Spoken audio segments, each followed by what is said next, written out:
नमस्कार साथियों, हम बात करने वाले हैं विज्ञान के महत्वपूर्ण प्रश्न पे।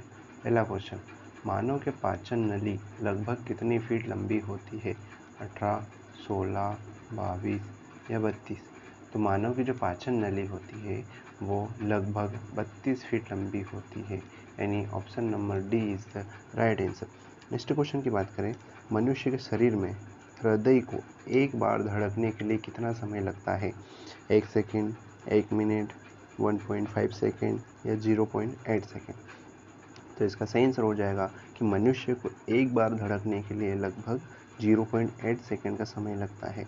मनुष्य का हृदय जो 1 मिनट में 72 बार धड़कता है वो लगभग 16 से 18 बार धड़कता है 1 मिनट में। नेक्स्ट क्वेश्चन की बात करें, लार किसके पाचन में सहायक होती है? प्रोटीन, स्टार्च, फाइबर या वसा? तो लार का पीएच मान होता है 6.5 लार का पीएच मान होता है और वह स्टार्च के पाचन में सहायक होती है। ये अम्लीय प्रकृति की होती है। इसका सही आंसर हो जाएगा option number B. Next question की बात करें तो मनुष्य के जीवन काल में कितने दांत 2 बार विकसित होते हैं? 4, 12, 20 या 28? मनुष्य के जीवन काल में लगभग जो 20 दांत होते हैं जो 2 बार विकसित होते हैं, इन्हें दूध के दांत भी कहते हैं और ये अस्थायी दांत भी कहा जाता है। नेक्स्ट क्वेश्चन की बात करें, मानव शरीर में पाचन का अधिकांश भाग किस अंग में संपन्न होता है? पेंक्रियाज, बड़ी आंत, छोटी आंत या अमाशय? तो मनुष्य के जो पाचन का जो अधिकांश भाग होता है वो छोटी आंत में संपन्न होता है और बड़ी आंत का मुख्य कार्य क्या होता है? ये अवशोषण का कार्य करती है। तो इसका सही आंसर हो जाएगा option number C. Next question की बात करें तो मनुष्य में कुल कितने प्रकार के दांत होते हैं?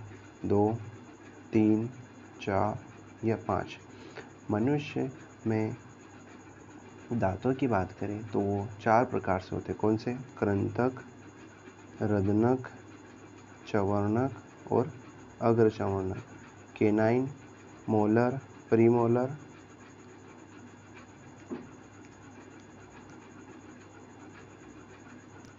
मानव में कुल कितने प्रकार के दांत होते हैं? 2, 3, 4 या 5? तो मानव में दांतों की बात करें तो ये 4 प्रकार से होते हैं। कौन से? कृंतक, रदनक, चवर्णक और अग्रचवर्णक, यानी option number C is the right answer.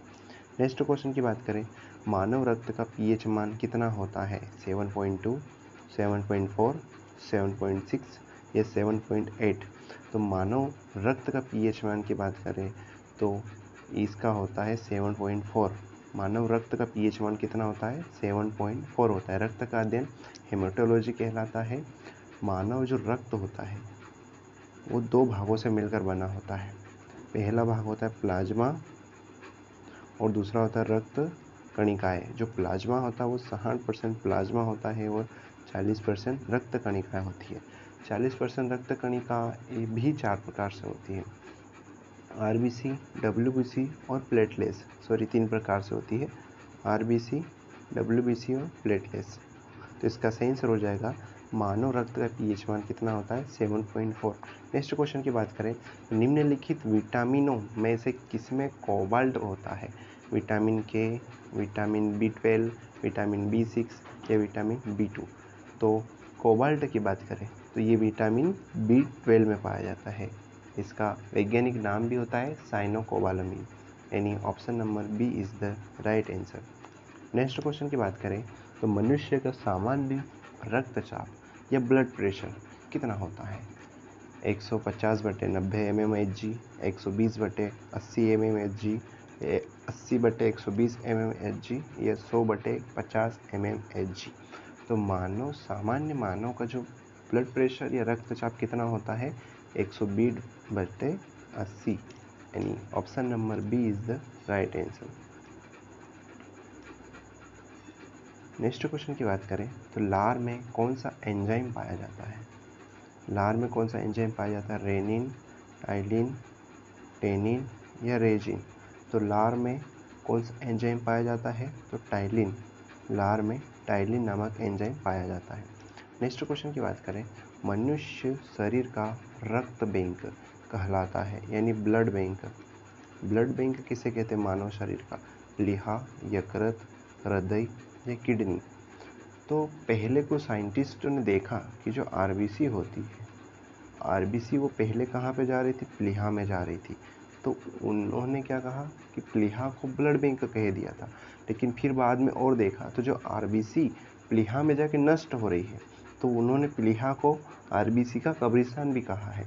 तो मानव शरीर का ब्लड बैंक या रक्त बैंक कौन कहलाता है? प्लीहा। प्लीहा मानव शरीर का ब्लड बैंक कहलाता है, यानी option number A is the right answer.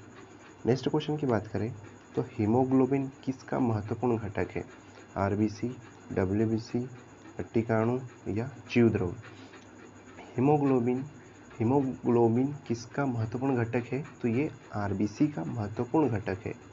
RBC का महत्वपूर्ण घटक होता है हीमोग्लोबिन, और हीमोग्लोबिन के कारण ही मानव रक्त लाल रंग का होता है, हीमोग्लोबिन के कारण। आरबीसी की बात करें तो ये इसका निर्माण अस्थि मज्जा में होता है। अस्थि मज्जा में होता है, इसका जीवन काल 20 से 120 दिन का होता है।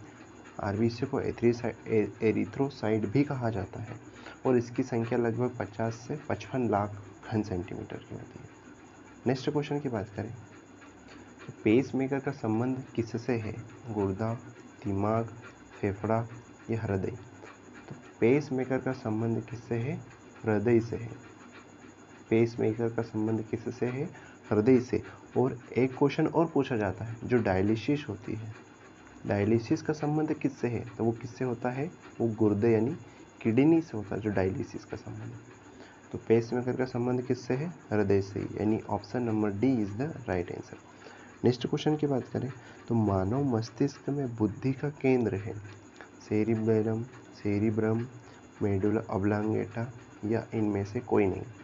मानव मस्तिष्क की बात करें तो मानव मस्तिष्क को 3 भागों में बांटा गया है, अग्र मस्तिष्क, मध्य मस्तिष्क और पश्च मस्तिष्क। अग्र मस्तिष्क को इंग्लिश में कहा जाता है फोर ब्रेन, मध्य मस्तिष्क को मिड ब्रेन और पश्च मस्तिष्क को हेड ब्रेन कहा जाता है। तो जो अग्र मस्तिष्क का एक भाग होता है सेरिब्रम, अग्र मस्तिष्क का एक भाग होता है सेरिब्रम, जो पूरे मस्तिष्क का 2/3 भाग होता है। यानी मस्तिष्क का सबसे बड़ा भाग कौन सा होता है? सेरिब्रम होता है, और इसे ही बुद्धि का केंद्र कहा गया है, यानी option number B is the right answer. Next question की बात करें तो पिट्यूटरी ग्रंथि कहाँ स्थित होती है?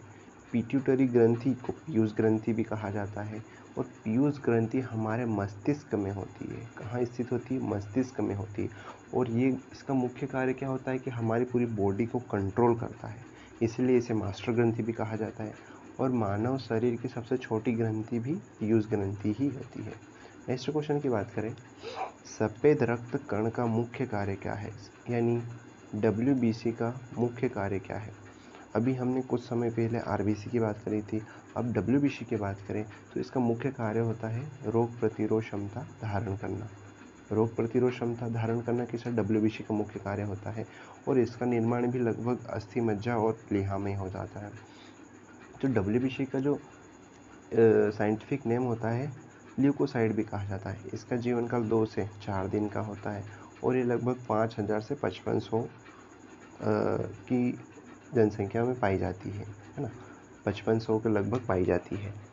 नेक्स्ट क्वेश्चन की बात करें कि रक्त में पाई जाने वाली धातु है, रक्त में पाई जाने वाली कौन सी धातु है? कैल्शियम, जिंक, सोडियम या लोहा? तो रक्त में पाई जाने वाली धातु है लोहा। लोहा कहाँ पाया जाता है? हीमोग्लोबिन में पाया जाता है लोहा। नेक्स्ट क्वेश्चन की बात करें तो पेनिसिलिन की खोज किसने की थी? Louis Pasteur, Edward Jenner, Alexander Fleming या इनमें से कोई नहीं? पेनिसिलिन की खोज, पेनिसिलिन एक कवक के द्वारा बनाई गई एंटीबायोटिक थी, और इसकी खोज अलेक्जेंडर फ्लेमिंग ने की थी, यानी option number C is the right answer. Next question की बात करें तो एंजाइम मूल रूप से क्या होते हैं? कार्बोहाइड्रेट, लिपिड, प्रोटीन या एमिनो अम्ल? तो एंजाइम की बात करें तो एंजाइम मूल रूप से क्या होते हैं? प्रोटीन होते हैं। एंजाइम मूल रूप से प्रोटीन होते हैं। नेक्स्ट क्वेश्चन की बात करें तो मानव त्वचा का रंग बनता है हीमोग्लोबिन से, रेडोप्सिन से, हीमोग्लोबिन से या मेलानिन से। तो मानव त्वचा का जो रंग किससे निर्धारित होता है, तो वो मेलानिन से निर्धारित होता है, यानी option number D is the right answer. Next question की बात करें तो वृद्धि हार्मोन कहाँ से स्रावित होता है? थायराइड, एड्रिनल, जननांग या पीयूष ग्रंथि। पीयूष ग्रंथि की तो अभी हमने बात करी थी, ये मस्तिष्क में पाई जाती है, इसे मास्टर ग्रंथि भी कहते हैं। ये मानव शरीर की सबसे छोटी ग्रंथि होती है। अब थायराइड ग्रंथि होती है जो कि गले में पाई जाती है। गले में थायराइड ग्रंथि पाई जाती है जिसे आउटू ग्रंथि भी कहते हैं, और ये थायरोक्सिन हार्मोन्स का स्रावित करती है। और थायरोक्सिन हार्मोन्स में क्या आयोडीन पाया जाता है, और अगर आयोडीन की कमी हो जाएगी तो घेंघा रोग हो जाएगा। ठीक है, तो वृद्धि हार्मोन्स कहाँ से स्रावित होता है, तो वो पीयूष ग्रंथि से स्रावित होता है। वृद्धि हार्मोन्स पीयूष ग्रंथि से स्रावित होता है, यानी option number D is the right answer. Next question की बात करें तो रक्त दाब कौन नियंत्रण करता है, यानी ब्लड प्रेशर कौन नियंत्रित करता है? अधिवृक्क ग्रंथि, आउटू ग्रंथि, थाइमस ग्रंथि या पित्त पिंड। तो इसका सही आंसर हो जाएगा ब्लड प्रेशर थाइमस ग्रंथि द्वारा नियंत्रित किया जाता है, यानी option number C is the right answer. अधिवृक्क ग्रंथि जो वृक्क होता है किडनी के जस्ट ऊपर पाई जाती है, अधिवृक्क ग्रंथि। आउटू ग्रंथि अभी जस्ट बात करी, आउटू ग्रंथि को थायराइड ग्रंथि भी कहते हैं। नेक्स्ट क्वेश्चन की बात करें तो लाल रक्त कणिकाओं का निर्माण कहाँ होता है, यानी आरबीसी रेड ब्लड सेल्स का निर्माण कहाँ होता है? यकृत, प्लीहा, अस्थि मज्जा या वृक्क। लाल रक्त कणिका यानी आरबीसी एरिथ्रोसाइट का निर्माण कहाँ पर होता है, तो वो अस्थि मज्जा में होता है। इसका जीवन काल 20 से 120 दिन का होता है। नेक्स्ट क्वेश्चन की बात करें, इंसुलिन कहाँ से स्रावित होता है? पीयूष ग्रंथि, पित्ताशय, यकृत या अग्नाशय। तो जो इंसुलिन होता है, इंसुलिन कहाँ से स्रावित होता है, तो वह अग्नाशय से स्रावित होता है। इंसुलिन कहाँ से स्रावित होता है? अग्नाशय से होता है। मानव शरीर की सबसे बड़ी ग्रंथि कौन सी होती है? यकृत ग्रंथि होती है। सबसे भारी ग्रंथि भी यकृत ग्रंथि होती है, और मानव शरीर का सबसे बड़ा आंतरिक अंग भी यकृत ही होता है। और सबसे छोटी ग्रंथि पीयूष ग्रंथि होती है, और मास्टर ग्रंथि तो होती ही है वो। इसका आंसर हो जाएगा कि इंसुलिन कहाँ से स्रावित होता है, तो वो अग्नाशय से स्रावित होता है। नेक्स्ट क्वेश्चन की बात करें तो हमारी अस्थियां तथा दांत सामान्यतः बने होते हैं, किससे बने होते हैं? ट्राई कैल्शियम फॉस्फेट, फ्लोरोपोटेटो या क्लोरोपेटाइट या हाइड्रालिथ।